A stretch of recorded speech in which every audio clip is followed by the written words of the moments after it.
एक माँ की कुर्बानी, देश के लिए बेटे का बलिदान। सारा शहर असहाय शिशु सा अंधकार की चादर में लिपटा था। रह रह कर गोलों की आवाज से शहर कांप उठता था।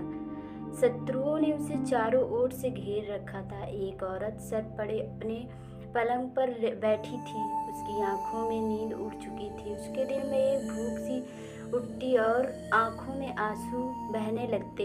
उसने कभी कल्पना नहीं की थी उसका अपना खून, उसके जिगर का टुकड़ा कभी ऐसा काम करेगा। देश के साथ इतना विश्वासघात, शत्रुओं के साथ मिलकर अपने ही देशवासियों के साथ गद्दारी।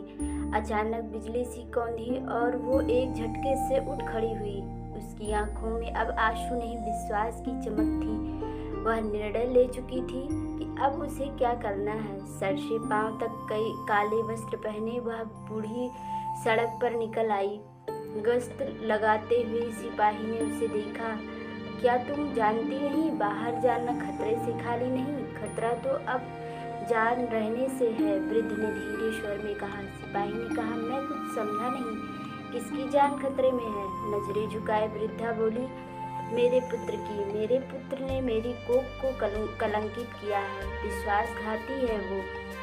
मैं पश्चाताप की अग्नि में जल रही हूँ। पुत्र के स्थान पर अब मैं अपनी सेवा के साथ सब कुछ युद्ध करना चाहती हूँ। माँ, आप वृद्ध हैं, आप जैसे देशभक्तों की देश को ज़रूरत है। हम सभी के होते हुए आपको चिंता करने की आवश्यकता नहीं है।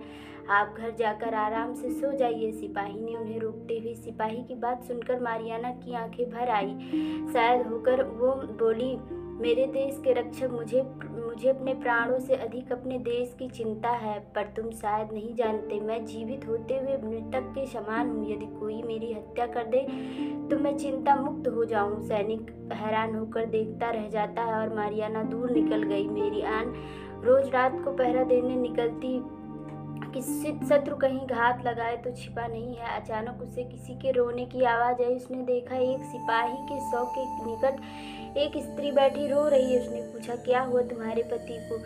स्त्री ने रुण कंठ से कहा, मेरा पुत्र है। पति तो देश की आन में पहले ही युद्ध में मारा जा चुका था। आज इस बात का दुख हो रहा है कि मेरा बस एक ही बेटा था। काश पुत्र होते तो पिता और भाई की मौत का हिसाब जरूर बराबर करते। मुझे अपने पति और पुत्र पर गर्व है, उन्होंने वीरगति प्राप्त की है। मुझे उनकी मौत पर दुख क्यों होगा? दुख तो मुझे तब होता कि मेरा पुत्र विश्वासघात करके शत्रु की सेवा से जाकर मिलने लोगों को क्या मुंह दिखाती। मारियाना के पास इसकी बात का कोई उत्तर नहीं था। उसके पांव शत्रु के शिविर की ओर बढ़ चले। शत्रु के शिविर के निकट पहुंचकर वह ठिठर गई। चारों नजर दौड़ाई पर उसे अपने पुत्र दिखाई नहीं दिया। पहरेदार ने कड़क आवाज में रोका, हे बुढ़िया, तुम कौन हो? यहाँ क्या करने आई हो? मारियाना ने धीरे स्वर में कहा, मेरा पुत्र अपना देश छोड़कर आपकी सेवा में अब बड़ा अधिकारी बन गया है, मैं उससे मिलने आई हूँ।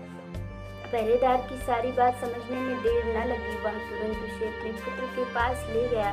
माँ को देखते ही पुत्र की आंखें चमक उठी। वह प्रसन्नता से बोला, माँ, अच्छा किया तुम यहाँ आ गई। तुम्हारे यहाँ होने के कारण मैं शहर पर हमला करने से हिचक रहा था। आज ही रात शहर को मिट्टी में मिला दूंगा। बेटी की बात सुनकर मारियाना का रोया कांप उठा। उसने अपने को संभाल कर बोली, बेटा, तुम होश में तो हो? वीर वह है जो मौत का सामना कर अपने देश की रक्षा करता है। वीर वह नहीं जो देश को धोखा देकर शत्रुओं से जा मिलता है। बेटे के ऊपर माँ की बात का कोई असर नहीं हुआ। उसने बस इतना ही कहा, तुम कुछ नहीं समझती, तुम यहाँ आराम से बैठ जाओ। हताश होकर माँ ने प्यार से उसे अपने पास बैठाते हुए कहा, आओ बेटा, कुछ देर के लिए मेरे गले लग जाओ। जरा याद करो बचपन के वे दिन, तुम कितने खुश और दयालु थे। बेटे ने भी माँ के सीने पर अपना सिर टिका दिया। बूढ़ी मारियाना ने उसके सिर पर हाथ फेरा और काले कपड़े से पूरी तरह ढक लिया। पलक झपकते उसने तेज छुरी निकाली और बेटे के पेट पर भोंक दिया। चीख सुनकर दुश्मन सैनिक उसे दौड़े। माँ ने अपने बेटे के शव को लुढ़काते हुए कहा, मैं अपने देश को अपने पुत्र से अधिक प्यार करती हूँ। देशद्रोही को मैं क्षमा नहीं कर सकती, लेकिन यह मेरा बेटा है और मैं इससे बेहद प्यार करती हूँ। इतना कहकर मारियाना ने अपने बेटे के खून से लथपथ छुरी अपनी छाती में भोंक लिया। इस बार में उसका निशाना सही बैठा, क्योंकि दर्द से भरे दिल को ढूंढना मुश्किल नहीं होता। उसका शरीर के शव पर लुढ़क गया। यह दृश्य देखकर दुश्मन सैनिक खड़े के खड़े रह गए। कहानी अच्छी लगे तो लाइक शेयर और सब्सक्राइब करें। Thank you.